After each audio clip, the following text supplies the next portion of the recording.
Never before ever after national highway పై ఆకర్షణీయమైన commercial plots చదరపు గజం కేవలం 5,999 రూపాయలకే. Ganesh real estates. మరిన్ని వివరాల కోసం సంప్రదించండి 9667777775.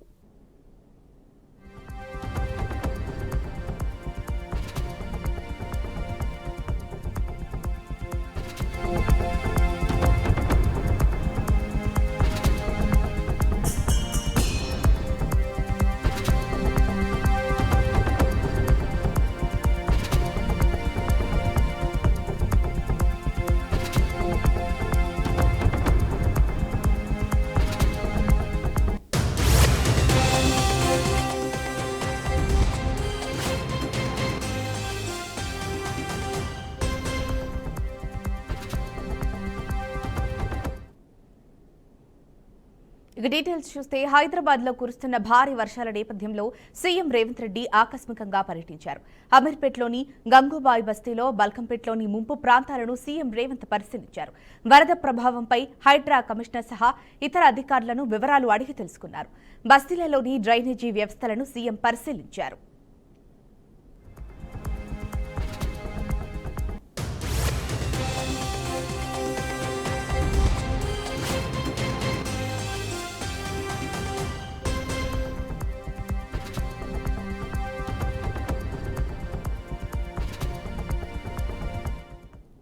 హైదరాబాద్ లో కురుస్తున్న భారీ వర్షాల నేపథ్యంలో సీఎం రేవంత్ రెడ్డి ఆకస్మికంగా పర్యటించారు. అమీర్పేట్లోని గంగూబాయి బస్తీలో, బల్కంపేట్లోని ముంపు ప్రాంతాలను సీఎం రేవంత్ పరిశీలించారు. వరద ప్రభావంపై హైడ్రా కమిషనర్ సహా ఇతర అధికారులను వివరాలు అడిగి తెలుసుకున్నారు. బస్తీలలోని డ్రైనేజీ వ్యవస్థలను సీఎం పరిశీలించారు.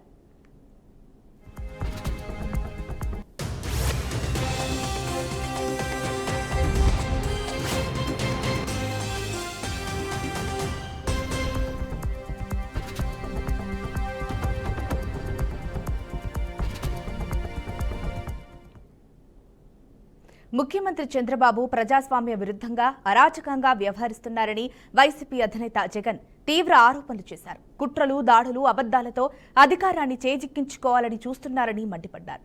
పులివెందుల, ఒంటబిట్ట జెడ్పీటీసీ ఉప ఎన్నికల నేపథ్యంలో అధికార దుర్వినియోగానికి పాల్పడుతూ ఎన్నికలను హైజాక్ చేసేందుకు చంద్రబాబు కుట్ర పన్నుతున్నారని ధ్వజమెత్తారు.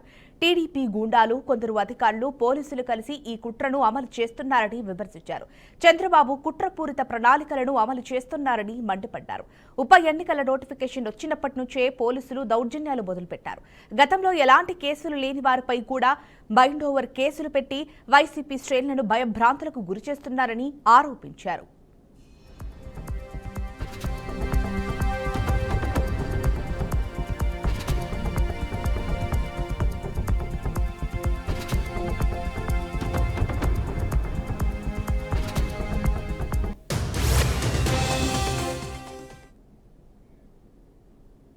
ఖమ్మం జిల్లా వంగవీడులో జవహర్ ఎత్తిపోతల పథకాన్ని డిప్యూటీ సీఎం భట్టి విక్రమార్క, మంత్రులు ఉత్తమ్ కుమార్ రెడ్డి, పొంగులేటి శ్రీనివాసరెడ్డి, వాకటి శ్రీహరి, కోమటిరెడ్డి వెంకటరెడ్డిలు కలిసి శంకుస్థాపన చేశారు. ఖమ్మం జిల్లాతో తనకు ఎంతో అనుబంధం ఉందని మంత్రి ఉత్తమ్ కుమార్ రెడ్డి అన్నారు.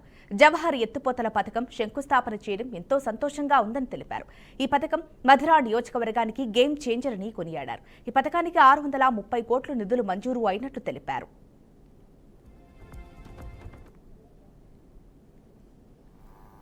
33,025 ఎకరాలకి నీళ్లు స్థిరీకరణ జరుగుతుంది. మరి స్టెబిలైజేషన్ అవుతుంది.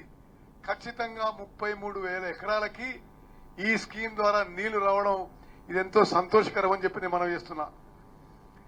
ఎత్తిపోతల పథకం నిర్మాణ ప్రాంతం వైరా నది 33వ కిలోమీటర్ ఎడమగట్టు, వంగవీడు గ్రామం, మధిర మండలం, ఖమ్మం జిల్లా. ఎత్తిపోయే నీరు 397 క్యూసెక్లు. ఎత్తిపోయు నీటి పరిణామం 4.12 టీఎంసీలు. అంటే 120 రోజుల్లో పంట కాలం కొరకు 4.12 టీఎంసీలు నీళ్లు ఎత్తిపోయబడతాయి. భూసేకరణ 190 ఎకరాలు. భూసేకరణ వ్యయం 45 కోట్లు. మరి దేని కింద ఉన్నాయి యాకటంటే నిదానపురం మేజర్ కింద 13,000 ఎకరాలు, జమలాపురం మేజర్ కింద 10,000 ఎకరాలు, మైలవరం మేజర్ కింద 5,000 ఎకరాలు మొత్తం 33,000 ఎకరాల ఆయకట్టుకి స్థిరీకరించబడుతుంది. అదేవిధంగా మండలాల వారీగా ఆయకట్టు వివరాలు. మధిర మండలం లబ్ధి పొందే గ్రామాలు 12 గ్రామాలు, ఆయకట్టు 13,219 ఎకరాలు. మీరు సపోర్ట్ కొడతలేరు, ఇది మనం ఆలోచన చేయాల్సి వస్తుంది. మరి మధిర మండలంలో 12 గ్రామాలకి 13,000 ఎకరాలకి ఈ ఎత్తిపోతల పథకం ద్వారా నీళ్లు అందబోతున్నాయి. ఈ జవహర్ లిఫ్ట్ ఇరిగేషన్ పథకం కింద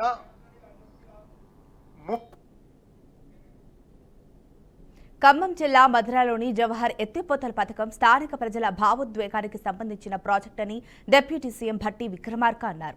ఆదివారం మధుర నియోజకవర్గంలో 630 కోట్లతో జవహర్ ఎత్తిపోతల పథకానికి భట్టి విక్రమార్క శంకుస్థాపన చేశారు. 5 మంత్రులతో కలిసి మధురలో పర్యటించిన ఆయన భావోద్వేగ ప్రసంగం చేశారు. దశాబ్దాలుగా ప్రతిపాదనలలోనే ఉన్న ఈ ప్రాజెక్టు కోసం ప్రతి ఎమ్మెల్యేని ప్రజలు సంప్రదించారన్నారు. ప్రజల పోరాటాల ఫలితంగా ఈ ప్రాజెక్టు సాకారమవుతోందన్నారు భట్టి.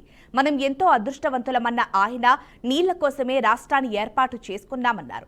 బీఆర్ఎస్ హయాంలో ప్రాజెక్టులు చేపట్టకపోగా ఉమ్మడి రాష్ట్రంలో చేపట్టిన వాటిని పూర్తి చేయలేదని విమర్శించారు. సాగర్ కెనాల్ ఈరోజు సెకండ్ జోన్ లో ఉన్నటువంటి ఖమ్మం జిల్లాకు సంబంధించిన భూములు టేలెండ్ లో ఉన్నాం. ఈ టేలెండ్ లో ఉన్నటువంటి భూములు పొరపాట్ల సెకండ్ జోన్ లో ఉన్నటువంటి ఈ కాలవలకి నీళ్లు అందకపోతే, పాలేరు నుంచి సత్తుపల్లి వరకు నీళ్లు అందకపోతే తిరిగి మేము గతంలో ఏ రకంగా అయితే జొన్న చేలు, కంది చేలు, గుడవం దోసకాయలు ఏరుకున్నామో అదే దుస్థితి వచ్చేటువంటి ప్రమాదం మాకు ముంచుకొస్తుందని చెప్పి అనేక సందర్భాల్లో ఆనాడు మనం ప్రతిపక్షంలో ఉన్నప్పుడు ఆంధ్ర ప్రాంత వాసులు ఆ పైన శ్రీశైలం పైన పోచిరెడ్డిపాడు దగ్గర రాయలసీమ లిఫ్ట్ ఇరిగేషన్ అని, లేకపోతే ఇంకొకటని, లేకపోతే హంద్రి నీవా అని చెప్పి రోజుకి 11 టీఎంసీల నీళ్లు లెఫ్ట్ కెనాల్ ద్వారా వచ్చేటువంటి నీరింగ్ అబౌట్ 1 టీఎంసీ నీళ్లకి మనం ఇన్ని లక్షల ఎకరాలు పండించుకుంటున్నాం. ఆ 1 టీఎంసీ నీళ్లకి ఆ స్థాయిలో 11 టీఎంసీలు రోజుకి అక్కడి నుంచి లిఫ్ట్ చేస్తే శ్రీశైలం 20-25 రోజుల్లో ఖాళీ అయిపోయేటువంటి ప్రమాదం ముంచుకొస్తాం. ఈ రాష్ట్ర ప్రభుత్వం ముఖ్యమంత్రి రేవంత్ రెడ్డి గారి నాయకత్వంలో యావత్ కేబినెట్ అంతా కూడా పనిచేస్తుందని చెప్పి ఈ సందర్భంగా రాష్ట్ర ప్రజలందరికీ తెలియజేస్తూ మరొక్కసారి అనేక గ్రామాల నుంచి వచ్చినటువంటి రైతాంగ సోదరులకు, కుటుంబాలందరికీ కూడా ఈ లిఫ్ట్ ఇరిగేషన్ ద్వారా 35,000 ఎకరాలు సంబంధించిన భూములు పసిడి పంటలు పండాలని, ఆ నీళ్లు మీ పాదాలు కడగాలని, ఆ కడిగే క్రమంలో మేమందరం ఒక భూమికి పోషించాలని మీ ఓటు ద్వారా మాకు అవకాశం కల్పించినందుకు మీ అందరికి కూడా మరొకసారి నా హృదయపూర్వకమైనటువంటి ధన్యవాదాలు తెలియజేస్తూ, తప్పనిసరిగా ఈ రాష్ట్ర ప్రభుత్వం ప్రజాపక్షమే, ప్రజల కోసమే పనిచేస్తుందని చెప్పి మీ అందరికీ సవినయంగా మనవి చేస్తూ సెలవు తీసుకుంటున్నాను. నాగార్జున ములుగు జిల్లా తాడ్వాయి మండలంలోని గోత్తి కోయగూడెంలో రాష్ట్ర మంత్రి సీతక్క పర్యటించారు. డాక్టర్ తరుణ్ ఆధ్వర్యంలో నిర్మించిన నూతన పాఠశాల భవనం ప్రారంభోత్సవానికి ముఖ్య అతిథిగా ఆమె హాజరయ్యారు. మంత్రి సీతక్క డాక్టర్ తరుణ్తో కలిసి పాఠశాల భవనాన్ని ప్రారంభించారు. ఈ సందర్భంగా 1 సంవత్సరం వ్యవధిలో తాడ్వాయి మండలంలోని 2 పాఠశాలలకు స్పాన్సర్గా నిలిచిన డాక్టర్ తరుణ్ను అభినందించారు. గిరిజన ప్రాంతమైన గోత్తి కోయ గ్రామాలలోని పిల్లలు చదువులో వెనుకబడకూడదన్న సంకల్పంతోనే ఈ పాఠశాల నిర్మాణం చేపట్టినట్లు తెలిపారు. అనంతరం మంత్రి సీతక్క పాఠశాల విద్యార్థులతో కలిసి భోజనం చేశారు. ఎమ్మెల్యేగా ఉండి కూడా మరి వివిధ ఎన్జిఓ సంస్థల్ని మనం మరి సొంతంగా కూడా కొంతమందికి డబ్బులు ఇచ్చి స్కూల్ నడపడం, పర్మనెంట్ ఇన్ఫ్రాస్ట్రక్చర్ ను డెవలప్ చేసుకొని, ముఖ్యంగా తరుణ్ మంచి ఒక మానవతావాది. తనకు వచ్చినటువంటి కొంత ఇన్కమ్ లో ములుగు నియోజకవర్గంలో ఈ డీప్ ఫారెస్ట్ లో ఫారెస్ట్ అధికారుల ఇబ్బందులు ఉన్నప్పటికీ వారి గతంలో ఇదే తాడ్వాయి మండలంలో తక్కలపాడులో స్కూల్ కు మరి డొనేట్ చేయడం జరిగింది. జూలై 9th నాడు ఓపెన్ చేయడం జరిగింది.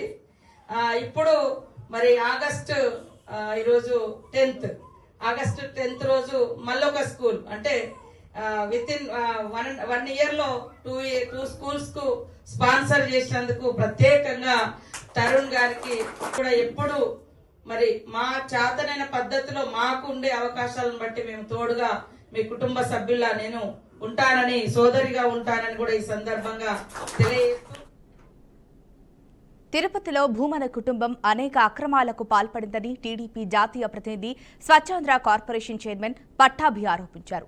దళితుడు పవన్పై చిత్రహింసలు పెట్టారని, స్వర్ణముఖి నది పక్కన 9 ఎకరాల భూమిని భూమన కబ్జా చేశారని అన్నారు. రెవెన్యూ మంత్రికి నివేదిక అందిందని, భూమనపై క్రిమినల్ కేసులు పెడతామని హెచ్చరించారు. టీడీఆర్ బాండ్లపై అనగా బాండ్లలో కోట్ల రూపాయల అవినీతి జరిగిందని, విజిలెన్స్ విచారణ పూర్తయిందని తెలిపారు. భూమన లాంటి వారిని ఏరి పారేస్తామని పట్టాభి స్పష్టం చేశారు. కార్పొరేషన్ కి డిప్యూటీ మేయర్ గా గతంలో పనిచేసినటువంటి భూమన అభినయ్ రెడ్డి, ఈ తండ్రి కొడుకులిద్దరూ కూడా ఆధ్యాత్మిక కేంద్రం అయినటువంటి తిరుపతిలో చెయ్యరానటువంటి అనేక నేరాలు, అనేక అక్రమాలకి పాల్పడుతూ ఈ ప్రాంతంలో నివసిస్తున్నటువంటి అన్ని వర్గాల ప్రజల్ని కూడా వేధించుకుని తింటూ ఉన్నారు, పట్టి పీడిస్తూ ఉన్నారు. ఈ మధ్యనే మనం చూసాం, ఒక దళిత బిడ్డ పవన్ కిడ్నాప్ చేసి అతనిని భూమన అభినయ్ రెడ్డి ముఖ్య అనుచరులైనటువంటి అనిల్ రెడ్డి కానివ్వండి, వీరందరి చేత కిడ్నాప్ చేయించి ప్రపంచం మొత్తం కూడా నిర్ఘాంతపోయే విధంగా అతనిని చిత్రహింసలకి గురి చేసినటువంటి తీరు కేవలం దళిత సామాజిక వర్గానికి చెందినటువంటి వారే కాకుండా ప్రతి ఒక్కరూ కూడా ఇంత దారుణమా, ఈ రకంగా హింసిస్తారా అని అందరూ కూడా నివ్వెరపోయారు. వైఎస్ఆర్సీపీ డిఎన్ఏలోనే ఈ రకమైనటువంటి చేష్టలు చేయటం అనేది ఉన్నటువంటి పరిస్థితి కూడా మనం చూసాం. గతంలో ఒక దళిత బిడ్డ సుబ్రహ్మణ్యంని చంపి డోర్ డెలివరీ చేసినటువంటి చరిత్ర వైఎస్ఆర్ కాంగ్రెస్ పార్టీది. అదే రకంగా ఈ రోజున భూమన కరుణాకర్ రెడ్డి, అతని కొడుకు అభినయ్ రెడ్డి ఒక దళిత బిడ్డని చిత్రహింసలు గురి చేయటమే కాకుండా ఎప్పుడైతే ఆ వీడియోలు బయటపడ్డాయో అతనిని బెదిరించి మళ్ళీ తిరిగి మా సోదరుడే నన్ను కొట్టాడు, ఇతరులు కొడుతుంటే చూడలేక తన సోదరుడే ఆ లాఠీ తీసుకుని కొట్టాడంట. ఇది ఎంత ఆశ్చర్యకరంగా ఉందంటే పాపం ఆ దళిత బిడ్డ పవన్ చేత బలవంతంగా ఇప్పించినటువంటి స్టేట్మెంట్. అంటే మనిషి రూపంలో ఉన్నటువంటి మానవ మృగాలు వైసీపీకి చెందినటువంటి నాయకులని చెప్పడానికి ఇంతకంటే ప్రత్యక్ష ఉదాహరణ ఏం కావాలండి? తిరుపతి కార్పొరేషన్కి డిప్యూటీ మేయర్గా గతంలో పనిచేసినటువంటి భూమన అభినయ్. రైతులకు కూటమి ప్రభుత్వం అధిక ప్రాధాన్యమిస్తోందని ఏపీ హోంమంత్రి వంగలపూడి అనిత అన్నారు. అనకాపల్లి జిల్లాలో ఏపీ అసెంబ్లీ స్పీకర్ అయ్యన్న పాత్రుడితో కలిసి ఆమె తాండవ రిజర్వాయర్ ప్రాజెక్టు ఆయకట్టు నీటిని విడుదల చేశారు. నీటిని విడుదల చేసి జలహారతి ఇచ్చారు. తాండవ ఆయకట్టుపై ఎంతో మంది రైతులు ఆధారపడ్డారని చెప్పారు. తాండవ రిజర్వాయర్ నీటి విడుదల కార్యక్రమంలో పాల్గొనడం తన అదృష్టమని పేర్కొన్నారు. గత వైసీపీ ప్రభుత్వ హయాంలో తాండవ రిజర్వాయర్ను పట్టించుకోలేదని విమర్శించారు. కనీసం గేట్ల మరమ్మతులు కూడా చేయలేదని ఆరోపించారు. ఎన్డీఏ ప్రభుత్వం అధికారంలోకి వచ్చాక అయ్యన్న పాత్రుడు ఆధ్వర్యంలో ఈ రిజర్వాయర్ గేట్లు మరమ్మతులు చేయించారని అనిత తెలిపారు. ఇక్కడ మనకి గేట్లు తీసే కార్యక్రమం, నీళ్లు విడుదల చేసే కార్యక్రమానికి ఇక్కడ అందరూ మనం కూడా చేరుకున్నాం. అంటే సుమారు 50,000కి పైగా ఎకరాలకు ఈరోజు సాగునీరు ఇచ్చే పరిస్థితుల్లో ఈ రోజు ఉన్నాం. ఇంకా విషయం ఏంటంటే, ఇప్పుడే నేను అడిగాను ఇరిగేషన్ ఆఫీసర్కి, ఈ వర్షం మీద ఆధారపడి వచ్చే నీటిని ప్రతి నీటి చుక్కలో కూడా ఒడిసి పట్టుకున్నట్టుగా ఇక్కడ రిజర్వాయర్ ఏర్పాటు చేసుకుని చుట్టుపక్కల ఉన్న గ్రామాలన్నిటికీ కూడా ఒక పక్క తుని నియోజకవర్గానికి, పాయకరపేట నియోజకవర్గానికి, నర్సీపట్నం నియోజకవర్గంలో ఉన్న 50,000 ఎకరాలకు ఈరోజు సాగునీరు అందించే కార్యక్రమం ఈ రోజు జరగబోతాం. ఈ రోజు నర్సీపట్నం నియోజకవర్గంలో ఉన్న ఈ రిజర్వాయర్ ని ఇమ్మీడియట్ గా సార్ దృష్టిలో పెట్టిన వెంటనే మన కమిటీ చైర్మన్ల వాళ్ళు ఒక రైతుకు సంబంధించిన పని గురించి ఎంతలా ఆలోచిస్తున్నారో మీ అందరికీ తెలియజెప్పాలనే ఉద్దేశంతో చెప్తున్నా. ఈ ఉద్దేశంతోనే మీ అందరికీ తెలుసు, మొన్ననే ఆగస్టు 2వ తారీఖు నుంచి మనకి మీ అందరికీ కూడా అన్నదాత సుఖీభావ కింద ఫస్ట్ ఫేజ్ డబ్బులు కూడా గౌరవ ముఖ్యమంత్రి గారు, గౌరవ నరేంద్ర మోడీ గారు కలిపిన డబ్బులు కూడా మీ అందరికి కూడా వచ్చినాయి. అంటే చెప్పినట్టుగా చేసే పరిస్థితి కూడా కనిపిస్తా ఉంది. ఈ రోజు ఇక్కడ మనకి గేట్లు తీసే కార్యక్రమం, నీళ్లు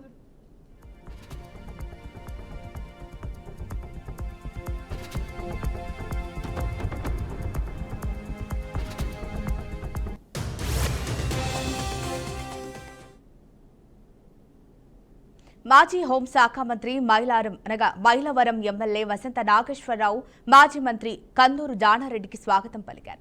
ఎన్టీఆర్ జిల్లాలో తన స్వగృహంలో అతన్ని ఆహ్వానించారు. కలిసి జానారెడ్డిని శాలువాతో కొండపల్లి బొమ్మతో సత్కరించారు. అనంతరం కలిసి అల్పాహారం చేస్తూ పాత రోజుల రాజకీయాలపై చర్చించారు.